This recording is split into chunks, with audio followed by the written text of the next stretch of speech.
Friends, Jai Hind and once again welcome back to my YouTube channel Hitman English classes. तो मैं हूं विवेक कुमार और आप सभी को एक बार फिर से मेरा नमस्कार। तो चलिए बिना देर किए हुए अपने क्लास की शुरुआत करते हैं इसी शानदार अंदाज में। और टॉपिक का नाम है लेटर एंड अल्फ़ाबेट। लेटर के बारे में भी जानेंगे क्या होता है और अल्फ़ाबेट के बारे में भी जानेंगे। चलिए आइए देखते हैं कि क्या होता है।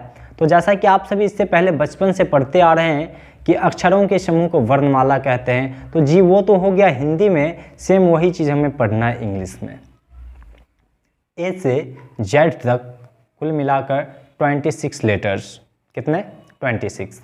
और अ की बात करें, अ आ ई उ ज्यों तक की बात करें तो 52 लेटर्स।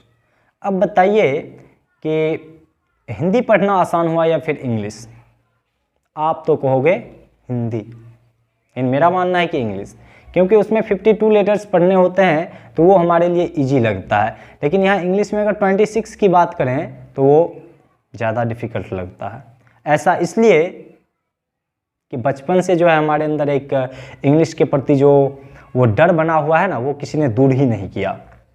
तो इसी को दूर करने का हम लगातार प्रयास करते रहे हैं कि आप बेसिक क्लास के थ्रू इस डर को अपने अंदर से निकाल फेंकोगे और आपका कॉन्फिडेंस लेवल बढ़ता चला जाएगा। तो जैसे हम एक मोती की बात करें, बहुत सारे मोती अगर इधर उधर फेंके हुए हैं कहीं, उसका कोई वैल्यू नहीं है। और वो सारे मोती को एक जगह लाकर और एक धागे में पिरो दिया जाए तो वही क्या बन जाता है? माला। ठीक ऐसा ही है, लेटर जो है अलग अलग A B C D E F G H ऐसा है, जेड तक 26 लेटर्स जो है इधर उधर हैं, और वो सभी को अगर हम एक जगह ला दें, उसका अगर ग्रुप बना दें तो वही क्या कहलाया? अल्फ़ाबेट। अक्षरों के समूह को वर्णमाला कहते हैं। बिल्कुल सही पढ़ा था आपने। और ऐसा ही है इंग्लिश में भी, बहुत सारे लेटर जो हैं 26, उस सबको अगर एक जगह हम कर दें, ठीक, उसका ग्रुप बना दें ए से जेड तक, तो इसी ग्रुप को हम क्या बोलते हैं? अल्फ़ाबेट। अल्फ़ाबेट्स भूल से भी नहीं, ठीक, ऐसा हम स्टार्टिंग में भी बता चुके हैं। तो आइए और देखते हैं और भी क्या क्या है। तो लेटर का मतलब हुआ अक्षर। लेटर आप समझ ही के होंगे, इससे पहले भी हम बता चुके हैं शायद फर्स्ट वीडियो में, कि लेटर जो होता है उसको कहेंगे जिसका कोई तरह का मीनिंग नहीं निकलेगा। अगर आई कहने से उसका अगर मीनिंग हम निकाल रहे हैं मैं, तो आई लेटर नहीं हुआ बल्कि वो वर्ड कहलाएगा। चलिए आगे है ए मतलब लेटर। ए से जेड तक में से अगर हम हर एक लेटर को निकालें जिसका कोई मीनिंग नहीं है तो वो क्या कहलाएगा? लेटर ही कहलाएगा। ए से जेड तक में हम किसी भी लेटर को निकालें, जैसे बी का कोई मीनिंग नहीं है, बी क्या है? लेटर है। अगर आई को निकालें, अगर आई का मतलब हो जाता मैं, तब तो वो वर्ड है, वरना क्या है? लेटर है। और देखते हैं लेटर कहेंगे किसे? तो किसी भी अल्फ़ाबेट में जो है लेटर होता है, ठीक। जैसे हिंदी में बात करें तो आ ई उ, ठीक, ऐसा करके है 52। तो ऐसा ही होता है इंग्लिश में, A B C D E F G H करके जेड तक। तो इसका सबसे छोटा जो यूनिट होता है किसी लैंग्वेज का, वो क्या होता है? लेटर ही होता है। तो इंग्लिश में सबसे छोटा जो यूनिट है वो क्या कहलाएगा? लेटर। और letter A B C D E F G H आप जानते ही हैं। तो अल्फ़ाबेट के सबसे छोटे यूनिट को क्या कहते हैं? लेटर कहते हैं। There are 26 letters in English language. English language की बात करें तो इंग्लिश लैंग्वेज में कुल कितने लेटर्स हैं? तो 26। ये बताने की ज़रूरत नहीं है, आप बचपन से इसे पढ़ते आ रहे हैं। अगर भूल गए ना तो खोपड़ी फोड़ दिया जाएगा। आगे देखिए, ए से जेड तक के जो है लेटर, उसको बांटा गया है 3 पार्ट में। एक वॉवेल है, कॉन्सोनेंट्स है और सेमी वॉवेल है। तो देखते हैं कि वॉवेल क्या है, कॉन्सोनेंट क्या है और सेमी वॉवेल क्या है। देखिए यहाँ पे हमने लिखा है A B C D E F G H I, मतलब F G H I J K L M N O P Q R S T U V W X Y Z. यहाँ से ये जो हमने एक डब्बा बनाया है ए ई आई ओ यू, ये क्या हुआ? वॉवेल्स लेटर हैं, ठीक। इसके बाद के जो ये बचे B C D E F, मतलब बी सी डी के बाद जो है एफ जी एच आई को फिर छोड़ देंगे, बाकी जो भी हुआ इसके अंदर जो भी बचा वो क्या कहलाया? कॉन्सोनेंट। यहाँ पे हमने 2 डब्बा बनाया है, डब्लू और वाई। डब्लू और वाई क्या कहलाएगा? Semi vowel. और ये सारा मतलब चीज़ क्या होता है इसके बारे में नीचे जानते हैं। ये हर कुछ डिपेंड करता है हमारे साउंड पे। क्या? हमारे साउंड पे कि हम बोलना क्या चाह रहे हैं। तो वैसा लेटर जो हमारे यहाँ से निकले ना, यहाँ समझ रहे हो ना, फिर से देख लो, ये यहाँ से निकले ना तो उसे कहते हैं वोकल साउंड। क्या कहते हैं? Vocal sound. और जो वोकल साउंड होता है ना उसी को हम बोलते हैं वोवेल। वोवेल के देखिए वोकल साउंड है, उसी को क्या बोलते हैं? Vowel sound.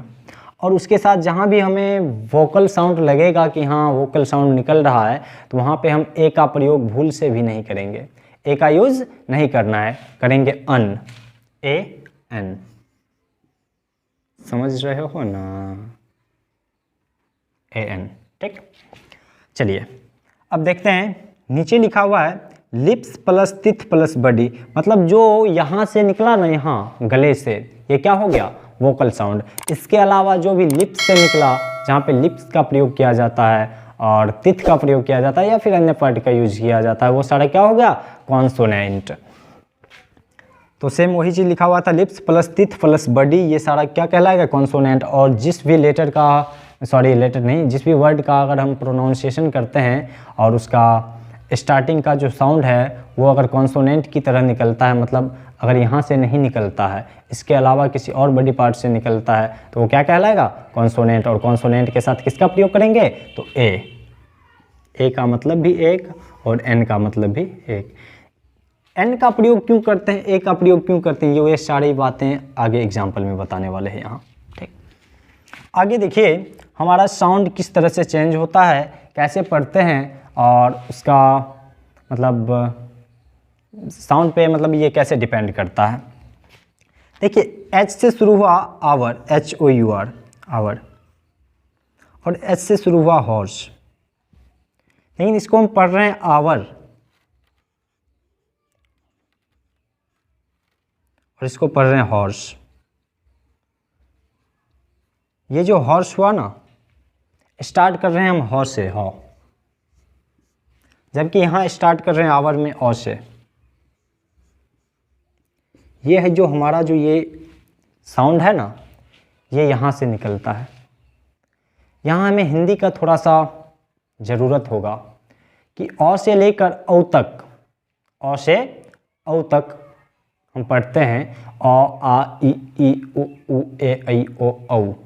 तो ये सारे जो लेटर हैं ना, इसके जो आवाज़ जो निकल रहे हैं, इसके साउंड जो निकल रहे हैं हमारे यहाँ से, इस पे डिपेंड करेगा कि एन लगेगा या फिर ए लगेगा। तो यहाँ पे हम जब पढ़ रहे हैं आवर, शुरू तो हो रहा है एच से, लेकिन जब हम साउंड निकाल रहे हैं तो आ रहा है आवर, आ से। तो अ से औ के बीच अगर साउंड निकल रहा है तो स्टार्टिंग का लेटर क्या है इंग्लिश में, वो बिल्कुल मायने नहीं रखेगा। तो हमें ये ऐसा बिल्कुल नहीं सोचना है कि ए से शुरू हो, आई से शुरू हो, ई से शुरू हो, ओ से शुरू हो और यू से शुरू हो, तो हम उसमें क्या लगाएंगे? अन का प्रयोग करेंगे। ऐसा बिल्कुल भी नहीं है। हमें हिंदी में जाना होगा थोड़ा, हिंदी वर्णमाला में, और अ से औ के बीच हम देखेंगे कि वो साउंड क्या निकल रहा है वर्ड का, उस अकॉर्डिंग हम ए या फिर अन का प्रयोग करेंगे। हॉर्स में हॉ आ रहा था जो कि कॉन्सोनेंट है, ठीक, तो इसलिए हमने यहाँ पे ए का प्रयोग किया, और यहाँ पे आवर में अ आ जो है ये कॉन्सोनेंट, ये सॉरी वोवेल है, इस वजह से यहाँ पे एन का प्रयोग किया गया। यूनिवर्सिटी, देखिए यहाँ पे यूनिवर्सिटी, यौ से शुरू हो रहा है जो कि कॉन्सोनेंट है, लेकिन यहाँ पे इंग्लिश में बात करें तो हो रहा है शुरू यू से, और यू से शुरू हो रहा है, इसका मतलब है वो वोकल है, वोकल है। लेकिन जब हम उसका साउंड निकाल रहे हैं, उच्चारण कर रहे हैं, प्रोनाउंसिएशन कर रहे हैं, तो वो क्या हो रहा है? वो कॉन्सोनेंट बन जा रहा है। यूनिवर्सिटी यौ से शुरू हो रहा है, औ से औ के बीच नहीं आया, इसलिए यहाँ पे यू रहते हुए भी यहाँ पे हमने ए का प्रयोग किया। और अम्ब्रेला की बात करें तो अम्ब्रेला, अम्ब्रेला औ से शुरू हुआ, इसका साउंड औ के जैसा निकला अम्ब्रेला, इसलिए हमने यहाँ पे अन का प्रयोग किया। तो उम्मीद करते हैं कि आप ये समझ गए होंगे। जैसे लिखते हैं HDO, MO, BDO, देखिए इसका जब हम प्रोनाउंसिएशन करेंगे HDO, तो देखिए एस जो पढ़ेंगे ना ऐसे, एश ए से प्रोनाउंशिएट हो रहा है, ऐश, ए से शुरू हो रहा है, इस वजह से यहाँ पे एन लगेगा, अनएसडीओ। एम ओ की बात करें तो एम लिखते हैं एम ओ एम, ए से शुरू हो रहा है, इस वजह से यहाँ एम ओ के पहले अन लगेगा, अन का यूज़ करेंगे। ऐसा इसलिए कि हमारा साउंड निकल रहा है क्या, वोकल। अब देखते हैं आगे वीडियो, वीडियो, यहाँ पे क्या निकला, बॉ, बॉ निकला, इस वजह से यहाँ पे अ प्रयोग किया जाएगा, ठीक, अ का यूज़ करेंगे। उम्मीद करते हैं इन तमाम सारी बातों के बारे में आप समझ गए होंगे, चीज़ों को समझ गए होंगे। अब आगे चलते हैं, उससे पहले इसे थोड़ा सा मिटा देते हैं, थोड़ा सा कचरा सा जैसा दिख रहा है। चलिए अब देखते हैं कि W और Y, W और Y के बारे में हमने बताया था कि W और Y क्या है, सेमी वोवेल्स है, ठीक। इसका जो है हम यूज करेंगे W और Y। W और Y से अगर कोई वर्ड अगर शुरू हो तो उसके साथ केवल और केवल ए का ही यूज करेंगे। ये आपको माइंड में बैठा लेना है, कहीं से भी छोड़ना नहीं है इधर उधर, बिल्कुल माइंड में फिट कर लेना है कि W और Y से अगर कोई वर्ड निकल रहा है तो उसका साउंड पे हमें मतलब बिल्कुल माइंड लगाना ही नहीं है कि ये साउंड क्या दे रहा है। W और Y से शुरू हो रहा है वर्ड, इसका मतलब है उसके साथ ए का ही यूज किया जाएगा, उसके जस्ट पहले एक का ही यूज करेंगे, ठीक है। और इसके बाद देखते हैं कि ए और आई, और ए और आई से भी अगर शुरू हो रहा है तो उसके साथ हम केवल और केवल अन का प्रयोग करेंगे। इसके बारे में कुछ सोचना नहीं है, याद रखना है W और Y से कोई वर्ड अगर शुरू हो रहा है तो उसके साथ हम आर्टिकल ए का प्रयोग करेंगे, जबकि ए और आई से अगर कोई वर्ड शुरू हो रहा है तो उसके साथ अन का प्रयोग करेंगे। तो इसके बारे में ज़्यादा दिमाग नहीं लड़ाना है, इन बातों को केवल ध्यान रखना है। कुछ चीज़ों को आपको समझने की ज़रूरत नहीं है। जब हम पढ़ते हैं तो इसमें 90% चीज़ों को समझना होता है, बाकी 10% चीज़ों को रटना भी होता है। रटना काफ़ी इम्पोर्टेंट है 10%, क्योंकि आप अगर नहीं समझ पा रहे हो तो उन चीज़ों को रटने से बेहतर कोई आगे का कोई विकल्प ही नहीं है। तो इस वजह से आप 10% रटें और 90% समझने का प्रयास करें। आगे देखिए, एग्जाम्पल के थ्रू समझते हैं। दिस इज़ अन एस, इसके सामने हमने सही टिक लगाया हुआ है, और दिस इज अ एस, ऐसा किस लिए, ऐसा क्यों ए और एन का ज़रूरत क्यों पड़ा। तो एक लाते हैं, एक छोटा सा साइंस का कॉन्सेप्ट लाते हैं, मज़ा आ जाएगा। साइंस का कॉन्सेप्ट है कि प्लस और प्लस क्या होता है, दोनों एक दूसरे को भगाने का प्रयास करेगा, और माइनस माइनस क्या करेगा, एक दूसरे को भगाने का प्रयास करेगा। प्लस प्लस चार्ज विकर्षण, माइनस माइनस चार्ज विकर्षण, प्लस माइनस आकर्षण। समझ रहे हो ना, भूलना नहीं है। तो सेम ऐसा ही है, देखिए यहाँ पे एस, यहाँ पे हम जब इसका हम प्रोनाउंसिएशन करते हैं ऐश, तो साउंड निकल रहा है वोकल, और इसके साथ अगर हम ए लगाते तो ए भी हो जाता है क्या, वोकल। वोकल टू वोकल क्या होता है, ऐसे हो पाता, बिल्कुल नहीं। वो कहता हम पावरफुल तो दूसरा कहता हम पावरफुल, दोनों एक दूसरे को भगा देता और सेंटेंस हो जाता आधा अधूरा, बच जाता दिस इज, ये बच जाता आधा अधूरा। दोनों कहता कि हम तुमसे कम नहीं। तो फिर क्या किया जाए, इसको तो जोड़ने के लिए तो कोई तो आएगा बीच में जो कहेगा चलो भाई मिला देते हैं दोनों को, जो है अपने जगह पे है आओ और बिना देर के हुए मिल लेते हैं आपस में। तो दोनों को मिलाने का काम कौन करता है, एन। इसलिए यहाँ इससे पहले हम अन का प्रयोग करेंगे। ये कॉन्सोनेंट आके क्या करता है, दोनों को आजा भाई भाई मिल जा। और यहाँ पे अगर हम ए लगाएंगे तो क्या हो जाएगा, दुनिया पलट जाएगा, विनाश हो जाएगा। ये क्या हो गया, वोकल साउंड, और ये भी हो गया वोकल साउंड।